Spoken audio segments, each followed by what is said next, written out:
All right. So, welcome to the very first episode of my new podcast called Behind the Glove.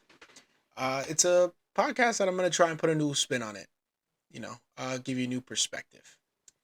I am your host, Kyle Ramos. I am a former goalkeeper. I am a massive Real Madrid fan.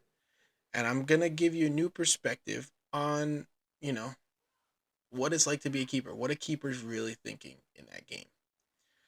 Um, this is me stepping behind the mic for the very first time. I really wanted to do this for a long time. I've had tons of people, family, friends tell me like, "Oh, dude, you've got the voice. Like you've really got it, and you could try it. Try it. Like really do it." So I went out, bought the stuff. I've had this set up for a long period of time, and I this is the first time me really using it. And I was like, you know what, I'm gonna just try it. I've got nothing to lose. So not a lot of people talk about goalkeepers, the way they talk about forwards and playmakers and all this stuff. Not many people talk about it like that. Goalkeeper's the last line of defense. It's the most thankless job in sports and in soccer. This is the most thankless job. So this the goal here and in my podcast is to show you the new perspective that not many people have of what it's like to be between the posts, right? So this is it.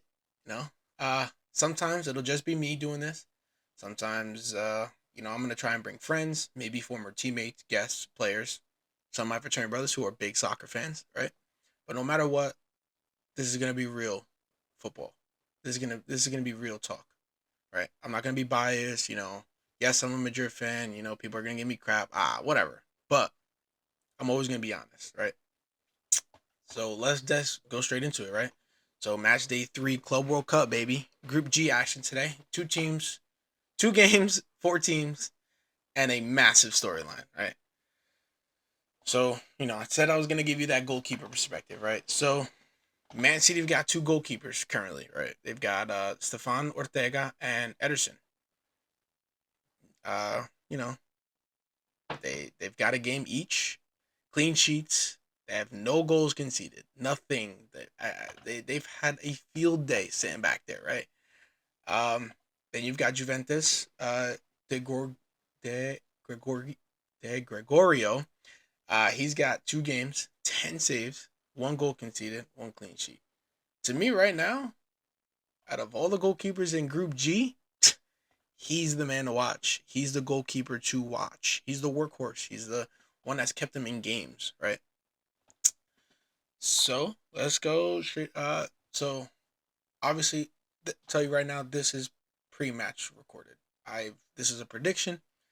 So both teams have 6 points, right? They've gained both their points. They've won both their games so far, right? Uh, they both have an 8+ goal differential. Both teams are already through to the next round, to round of 16 or round of 32. I'm sorry. No, it is round of 16. Yeah, yeah. This match today, 3 o'clock, is for top spot in the group, right? Juve won 5-0 against Wydad, and they won 4-1 against Al-Ain. Kenan Yildiz scored 2 goals in their last match with a 9.1 rating, right, on FootMob. And he won player of the match. He deserved it. I mean, he got 2 goals. The Gregorio had 10 saves this tournament so far in 2 matches. 2 matches, right? Man City 6-0 against Al-Ain, 2-0 against Wydad. Phil Foden in his last match scored a goal and an assist. One player of the match, man of the match. Ortega and Ederson haven't even been touched. So that's you know what I'm saying. So this one's gonna be a little techy. You know, this my prediction. This game's gonna be technical. It's gonna be clean. It's gonna be sharp. It's gonna move fast paced, right? Not really what we've seen in every game because you got teams from Brazil and Mexico and all over the world that don't have that same football, right? They're not. It's not always the same. So I think real, right off the start, I think Juventus puts a lot of pressure on them real quick. The City's got a strong midfield and a strong back line. Even though in recent times, Rico Lewis got a red card, which was to me, not sure if he deserves it, but yes, 50-50 on it. But regardless, he's out. Uh, my prediction is I think Man City win it 3-1. I think. I think they scored 3-1. I think Gundogan and Foden score goals both. I think they both score tonight. And I think Yildiz with the one Juventus goal, I think Yildiz scores. I think he does. I mean, he's in incredible form. So I think Man City take the first spot. So all right. And then we also got Wydad Casablanca and Al-Ain at 3 o'clock, same time. Let's see. Wydad's goalkeeper. I, Nothing much he can do. He's got 4 saves, 6 goals conceded. Fortunately, he's got one error leading to a goal. Not really that great with a 40% saving rate. Then you got Al-Ain's, both their goalkeepers, 1 game each, uh, with a combined of 7 saves amongst the both of them, and a total of 11 goals conceded against with the both of them. Not great.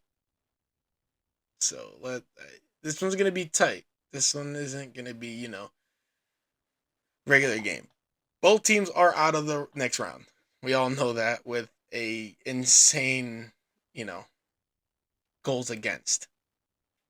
But this game is going to be for pride. It's going to be for heart, reputation, and we'll see who finishes on a high note realistically in the tournament. Right? Wydad lost 5-0 to Juventus, and they lost 2-0 to City. 4 saves, 6 goals conceded, 1 error.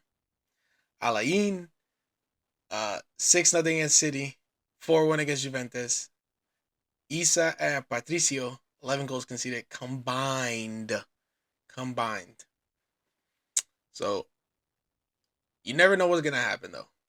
We've seen crazy things going on in the soccer world. We have. I mean, shit. As a Madrid fan, everybody knows that Madrid are, inconsistent, but they're consistent at the same time. You know, I think both teams in this will end up loosening up, and I think we'll get. I think we'll get a few goals amongst the both of them.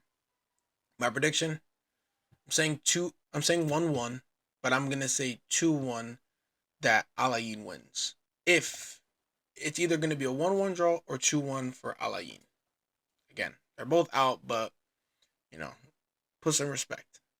They want to earn some respect. They want to have an end on a good reputation. Both teams, realistically. Both teams. So, I got a couple challenges for my listeners and stuff. So, I want you to DM me your predictions in the future. Tell me who your goalkeeper of the tournament is so far, right? Tag me if you think someone deserves that shout out. I want you to just let me know. Who do you think is the best goalkeeper right now in this tournament? The entire tournament, not just the groups. Who's been the most consistent, right? And obviously this is only the Club World Cup, not gonna last forever, right? So I want after the Club World Cup, I'm gonna be launching something every week called Keeper of the Week. I'm gonna shout out goalkeepers from anywhere, from club, international, every I'll do a goalkeeper for every league. Do La Liga, Series A, all of them. We'll do them. All right, you name it. And if you've got clips, send it to me. Hit me up, hit my DMs, tag me at behind underscore the underscore gloves underscore. Right.